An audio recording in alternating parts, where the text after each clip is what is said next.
Extreme Physics.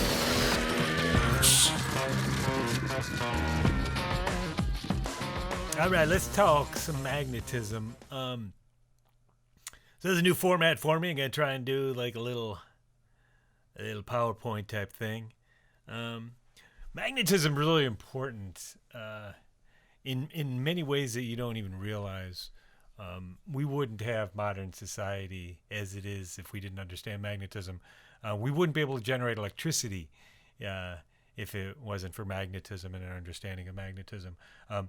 You're kind of used to, everybody's used to like little magnets like this. I got a little magnet right here, and you bop this on here, and you can have a whole bunch of fun here.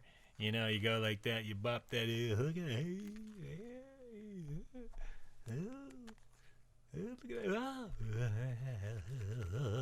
right? Always a roaring good time, right? And what's interesting about magnetism is, the fact that they stick together is cool, but then you also got this repulsion thing, right, where they're repelling each other. This one's they're kind of floating. What do you think is going to happen if I take this one off and flip it around? All of a sudden, party's less fun. Not nearly as fun. It's not nearly as fun. And then if we really want to shut down the party, we go like this, and we take it off, and oh man, the heck's that? Now, what the heck's that, right? Now they're sticking, which is cool. I mean, sticking, but you don't get the bouncy thing going. And you kind of aware of what's going on with magnets. Everybody's kind of played with them, I would imagine, and they're kind of cool because it seems unusual. Not too many things behave this way where, you got, if they're like this, well, let me just use two of them. You got this, and they attract, and you go like this, and they're repelling each other. Oop. All right. So we're all kind of used to playing with magnets, and to a certain degree, you understand the basics. This green thing, this is due to the magnetism. This is the aurora borealis. This is the solar wind, which are subatomic particles, electrons and protons that the sun pukes out and sends through space. That's called the solar wind. And when it interacts with the Earth's magnetic field, usually mostly up near the poles, you will see this. I've never seen them myself. I think it'd be really cool to see them, but I haven't. But anyways, let's take a look at our notes on magnetism. Similar to electric charge, but different than electric charge, magnetic objects can cause a force of attraction or repulsion. So very often magnetism and electricity are they are related, but in ways that people often misinterpret. If you remember in that lab we did with static electricity with the charged tape, remember we had a magnet looked like this, had an N and an S, and you're familiar with that. North and south is how we label magnets. And the question was, how does the North Pole affect the blunt and pointy tape, and how does the South Pole?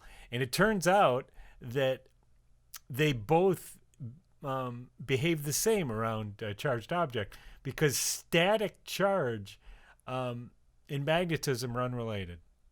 They are not related. North and south is not plus and minus. We're going to see that charge and magnetism are related. Magnetism is just a manifestation of charges in motion, but the charges have to be in motion.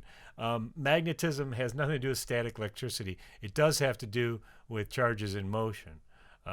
It is, and it's all caused by charges in motion, is the cause of magnetism. But in magnetism, we have north and south instead of plus and minus, and they're not related.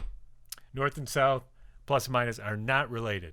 They exhibit similar behaviors, but they are not related. And north and south is kind of a game we play. just to simplify magnetism, because magnetism can get complicated. So here we go. You know this. You know, opposite poles attract, and the same poles repel. Right. So here I have a couple of magnets that are pretty strong, and I really can't. They keep wanting to twist on me. It's really hard to push these together. It's really hard. They want to, right? They're repelling each other. They really want to flip. And in fact, I might be able to get it just flip on my hand. Let's see if I can do that. Let's actually get something easier to hold up that's thick. I don't know. This isn't great, but anyways, here's a piece of plastic, and right. So if I take these must be opposite poles. If the bottom one is north, if this right here in here is the north side of the magnet, this one must be the south side. I can't tell which is north and south, but I do know I can tell that they're opposites. Now, on the other hand, if I take this off and flip it around, you're going to see this one on top's not going to have it. It's going to be, no way, I'm not dealing with it. It's not hanging out here like that. And what? Oh, see that? Let's try it again. Maybe I can get it to flip over. It's just kind of causing it to, maybe my ruler's not big enough. Okay, so I can feel they're attracting now, so I'm going to need to flip this one. And let's see. Oh, yeah, see? It's not having it. Not having it. Oh!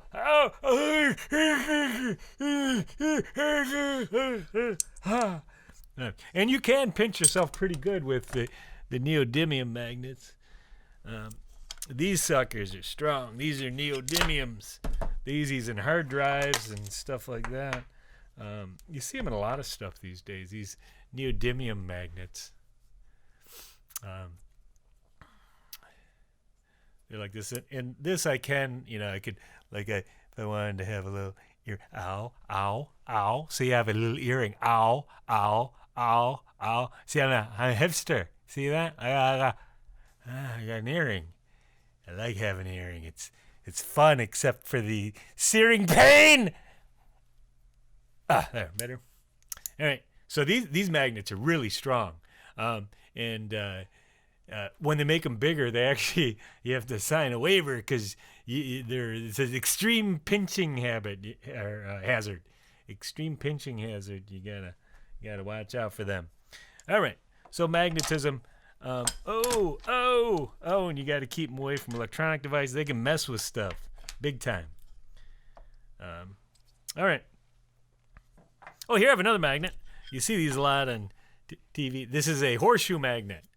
And it's nothing more than a bar magnet that's been bent into a U shape. And we're going to be using that a little later for an experiment. All right. So let's, so the horseshoe magnet's a lot like the bar magnet, except it's just been bent into like a horseshoe shape. All right, so there we go. There's our basic, the basics of magnetism. Boom. Magnetism. The magnetic force is a force that exists between charges in motion. In permanent magnets, you might think, what is the charge in motion here? Well, it's electron spin. There are electrons spinning, and only certain materials can be magnetic. They're metals. Not all metals are, though. It depends on where they are on the periodic chart, and their electron orbital structure. Gets involved with the Pauli exclusion principle and all that stuff. It depends how filled their shells are. But anyways, here we have an electron in an atom. It looks like it must be hydrogen, although hydrogen doesn't really exhibit strong magnetism.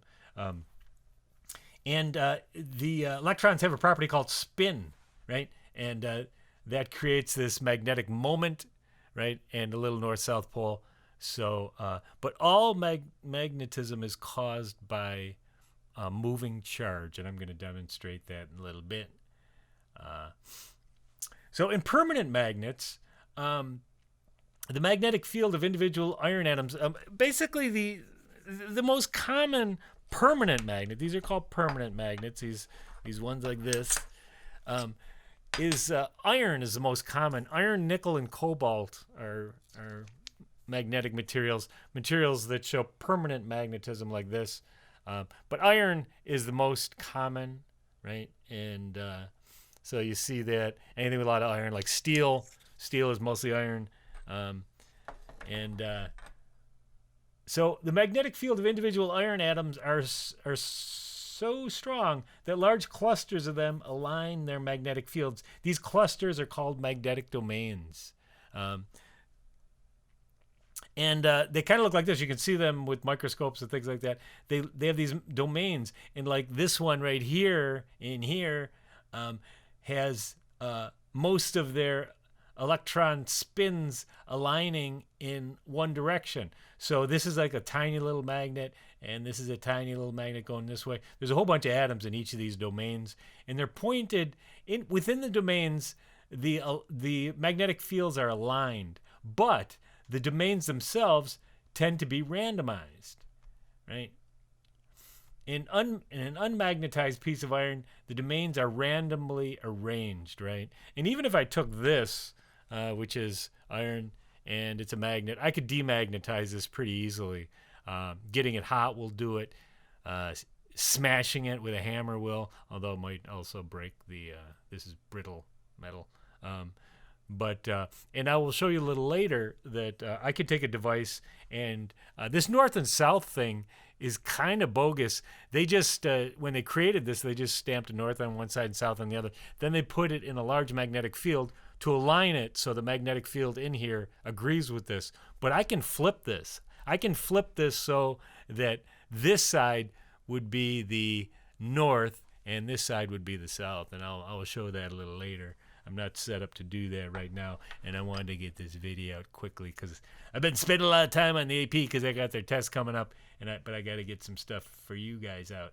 All right, so here's an piece of magnetized iron. So this particular thing, like this would have come out of whatever mold they poured it in, and it would be unmagnetized. It wouldn't be a magnet at all. It would have domains in it with alignment, but they would be randomly aligned like that, so it wouldn't exhibit any sort of magnetism. You wouldn't notice it. Now, if you put it in a magnetic field, the domains tend to start to line up, and it looks like this was put in a weak magnetic field, and it's slightly aligned. And depending on what is in the iron, you know, it's usually doped with something, with some sort of steel. They put stuff in it to make these domains sticky. So if you put in a magnetic field, these domains line up, and then they stay lined up depending on what's in the material. These neodymium ones are really sticky domains, right? That neodymium, they dope the material with some neodymium, and that really makes these things strong permanent magnets, unusually strong, much stronger than this. This is would be more of a soft magnetic material. That's called a hard magnetic material. And then here we could see, oh, we got a lot more alignment. This is a much stronger magnet here, right? This is a strongly piece of, and if you smashed it, if you hit it or heated it up, you could get this to randomize again. And if you broke it, wrong side. If you broke it, you end up with two magnets like this. And this side that was south stays south, and this side north stayed north, and then you get a new south here and a new north here. You will never see a north by itself or a south by itself because they kind of aren't real. North and south, again, they're just ways of understanding the direction of the magnetic field.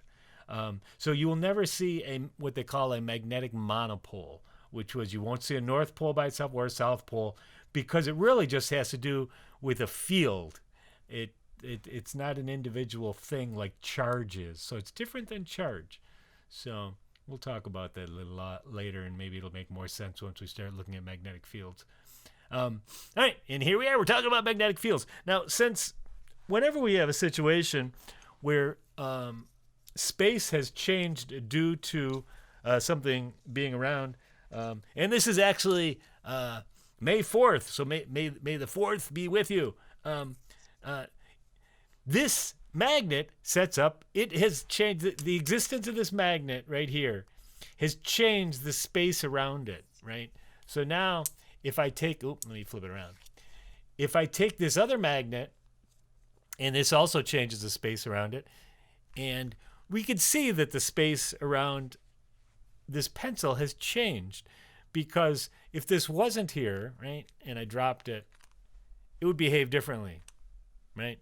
But if I get the magnet in it, boom, right? It changed it. The space around this magnet changed, and actually so did this one. We say whenever there is a force over a distance where something changed the space around it, we say that it's created a field, right? So these have created magnetic fields. Let's flip it around. And the fields at this point have aligned themselves in such a way that they are repelling. Now there's a way to do it, of course, to flip them around so the fields interact in a way that they actually attract. And the north and south is an easy way to think about this rather than to figure out, are the fields aligning and what's the shape of the field and all that complicated stuff. So we go north and south because it's easy. It's like, so I know that if, in this case, again, the rules are simple. Where's my pencil? I'll use this one right here. All right. So right here, this lower one, if this is north, I know that this upper right here must also be north. This, because we can see they're repelling. These must be two. If one of them's north, the other's north. And then if this is south, that must be south too. South and south. They're repelling each other. And then if I flipped them around, they would attract because we would get a north and a south together. So we got a magnetic field. Now, in a bar magnet, well, actually, let's go through the notes, I guess. Since magnetic materials can exert forces over distance, we define a magnetic field, and we give it the symbol B, is actually the magnetic flux density. In magnetic field, we give capital B. It's a vector that should have a vector symbol on it. It's bold to indicate it's a vector. Magnetic field is a vector. And we define a magnetic field as a region where a magnetic force may be detected. The direction, and we have to define the direction. We're going to define it as the direction. The direction is the direction in which the north pole of a compass would point, right? So just with our with our electric field, to define the direction of the electric field, it was the direction a positive test charge would experience a force. For a magnetic field, it's the direction a compass would point, the north pole of a compass would point. So, let's see. Boom. Here's our, this isn't a really good drawing. I should get a better one. I should draw that better. But anyways, it gives you a general idea. This is kind of what the field looks like around a bar magnet. If this is a north and south pole, the magnetic field goes like this. And, right, if I put a compass here, the north pole would point down. So I know at this point, the field is downward. These are the field lines. These aren't vectors. These are actually the field lines, like the electric field lines that we talked about when we studied electricity. A compass is nothing more than a magnet. And here it is. Here I have a compass. It's nothing more. This thing here is a magnet, and it's on a bearing. Well, let me point it down like this so you can see a little more clearly. So here I have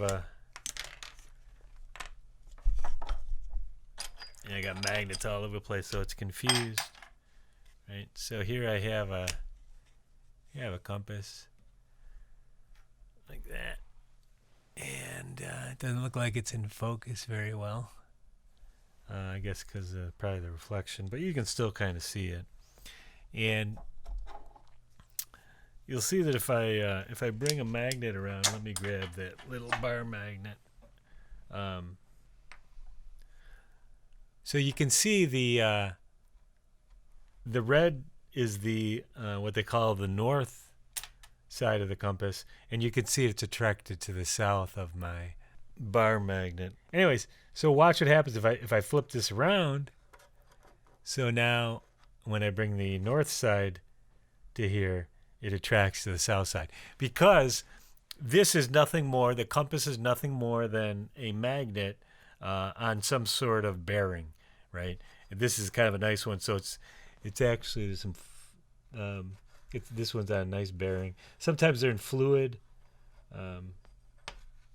right? So that's all a compass is. It's just a magnet. It's a magnet that's free to rotate. The direction of a magnetic field is the direction a compass would point, the north pole of a compass, right? Magnetic field lines always form closed loops. Now let's see if I got this little device, and let's see if this is going to show up on my webcam. Let's see how it's going. Shake up some glycerin here, and let me set up a light, and I got to move the camera, and let's see how this works. This is gonna be a little clunky, but let's give it a try here. So we got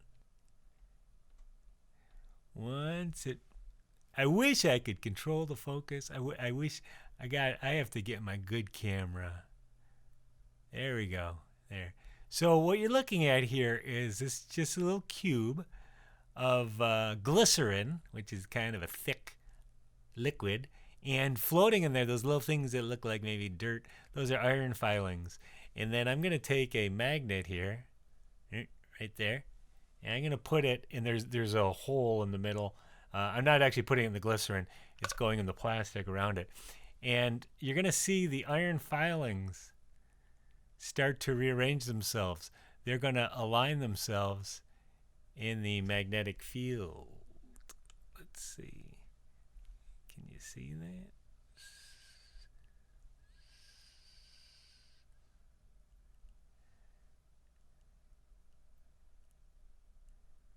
See how they've aligned themselves? And they've particularly bunched up. I'm getting glare. I think that's messing up their autofocus. I didn't like autofocus much. I wish I could manually focus this. Oh, there we go. It's pretty good. All right. So you can see the iron filings, which are randomly distributed, have aligned themselves because they formed little magnets, and they aligned themselves in the magnetic field. And you can see the magnetic field is bunching up at the ends, at the poles, at the ends. That's where the magnetic field strength will be the strongest, and the field lines would be closest together there. And this actually occurs in 3 dimensions. When I turn this, probably going to mess up the autofocus. Yeah, it's all confused. Reflection, there we go. Got reflections. I wish I could just put a manual focus on this. There's too much auto in the world. All right, so there you go. Those are magnetic field lines. And if we were in school right now, I would have you take a magnet, and we'd use a compass, and I'd have you draw the magnetic field lines around a bar magnet. But we're not in school right now, so we won't be doing that. All right. We will do some virtual like labs though. So another unit for magnetic field. There's different ones. There's magnetic field strength. B is the magnetic flux density. It can be in Tesla or in units of Webers. So yeah, Tesla, named after Nikola Tesla, who did a lot of work in magnetism, AC motors and stuff like that. All right, so here are just what the field lines look like around various the poles of the magnets. And once I get set up better with, I'm going to set up a little demo station and show you some of this stuff. The one thing you don't see that I kind of don't like about these drawings is that you can't tell. These always form closed loops, and you can't tell that by looking at this. It looks like they don't, because it looks like they're coming out of nowhere. I don't really like this drawing. You should get rid of it. really, probably the most important thing for modern society with magnetism is this. So here I have this little crank device here, and basically this is going to spin magnets around some wires. And here you could see that I got a crank here, and I have some thing that looks like a motor in here, and I have some wires coming out. And if you go up like this, you can see these two wires are connected to a light bulb, right? So let me just kind of move this. And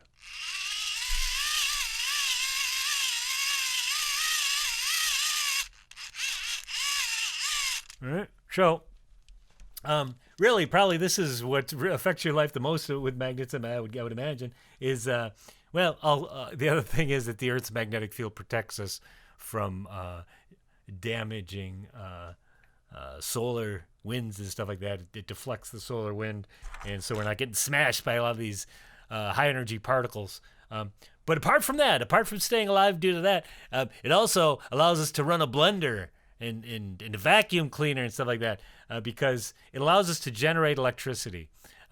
It's magnetism at the heart of the generation of electricity, and we'll study that a little more. I'm going to get some cool stuff going. I've been real busy with the AP, and this video stuff takes a while, and I'm trying to make some quality content. So we'll get it out there. And I apologize for not getting enough out. It's been busy with some of the other stuff. All right, I have a puzzle for you. Let's review a little bit about our magnetic fields and how things work. Now, a compass is nothing more than a magnet. Now, the other thing is the magnetic field, the direction of the magnetic field is defined as the direction a compass would point. A compass will align itself to a magnetic field. There's this place, and it's on the axis of the Earth. And allegedly, there's this guy that lives there, and he kind of looks like this. Sometimes he looks like that, I guess. That's what they say. And he doles out toys to kids. I don't know what his deal is. But anyways, he does that for some reason. I'm a little suspicious. I don't know what he's up to. But anyways, so he lives allegedly above Canada up here. And now, if the Earth is a magnet, the Earth is really, and it is, it's just like a bar magnet. It's just like a bar magnet.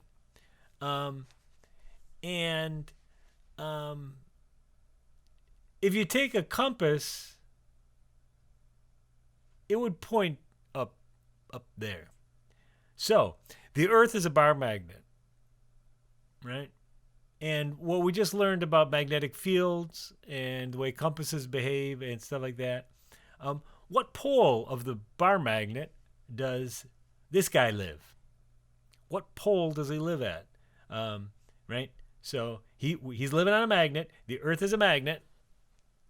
Just like think of it as a bar magnet. It's a magnet just like a bar magnet.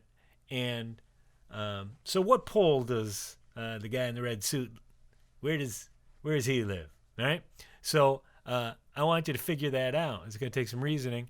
You're going to think about a compass and which way is the compass point, and therefore what is the what end of the magnet is that? So that's your assignment to do. That's your little homework assignment, and I will see if I can post some other simple ones. We haven't learned enough to get too deep into it, but this you can do. So what pole of the magnet does the guy in the red suit live? All right.